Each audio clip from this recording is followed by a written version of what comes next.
রান্না করছি।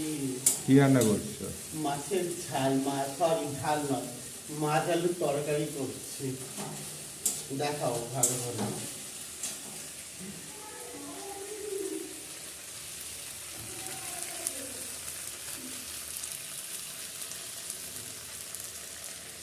দেখো এসে আমাকে নিয়ে এসে রান্না করাচ্ছে। দেখো বন্ধুরা, আমাকে নিয়ে এসে রান্না করা হচ্ছে, ভাবো তাহলে।